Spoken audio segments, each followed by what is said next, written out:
പ്രിയരെ, യേശുവിൻ്റെ അമ്മയാകുന്ന മറിയയുടെ അടുക്കൽ ദൂതൻ വന്നിട്ട് ഒരാലോചന പറയുകയാണ്.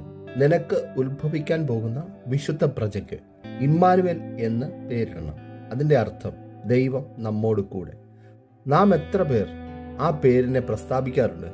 പ്രസ്താവിക്കുന്നില്ല എങ്കിൽ ഈ ദിവസങ്ങളിൽ ഒന്ന് വിളിച്ചു പറയുക, ഇമ്മാനുവേലേ, യേശുപ്പ അവിടെ നിന്നോട് കൂടെ ഇരിക്കണം. ഇമ്മാനുവേൽ എന്ന് പറയുമ്പോൾ തന്നെ അതിൻ്റെ അർത്ഥം അവിടെ വ്യക്തമാക്കുന്നു, ദൈവം നമ്മോട് കൂടെ ഉണ്ട് എന്ന്.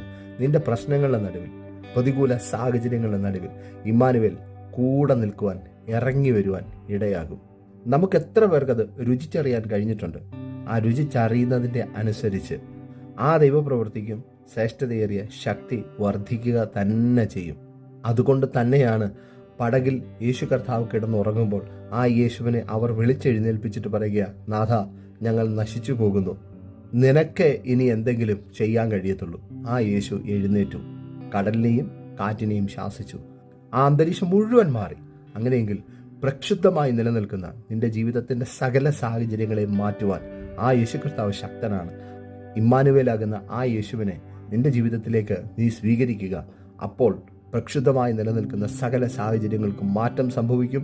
വലിയ ശാന്തത, സമാധാനം ഉണ്ടാകും. എവിടെയൊക്കെ എൻ്റെ കുടുംബജീവിതത്തിൽ ഉണ്ടാകും, വ്യക്തിപരമായ ജീവിതത്തിൽ വെളിപ്പെടും, തലമുറയുടെ ജീവിതത്തിൻ്റെ മേലും അത്ഭുതം സംഭവിക്കും. നീ ഏതെല്ലാം മേഖലകളിൽ പ്രക്ഷുബ്ധമായി നിലനിൽക്കുന്നു അവിടെയെല്ലാം ആ ദൈവം എഴുന്നേറ്റ് വന്നാൽ കാറ്റും കടലും ഓളപ്പരപ്പുകളും എല്ലാം ശാന്തമാകും. നിന്നെ മുക്കിക്കളയുവാനും നിന്റെ മുമ്പോട്ടുള്ള പുറപ്പാടിനെ തടയുവാനും നിലനിൽക്കുന്ന സകലത്തിനെയും ശാസിക്കുവാൻ ഇമ്മാനുവേൽ കൂടെ ഉണ്ട് എന്ന് യഥാർത്ഥമായി മനസ്സിലാക്കുക. വിളിച്ചു പറയുക, ഇമ്മാനുവേൽ എന്നോട് കൂടെയുണ്ട്. അതിൽ തന്നെ അടിയുറച്ച് വിശ്വസിക്കുക. ആ കർത്താവ് നിങ്ങളെ ശ്രേഷ്ഠമായി നടത്തുക തന്നെ ചെയ്യും. ആമേൻ.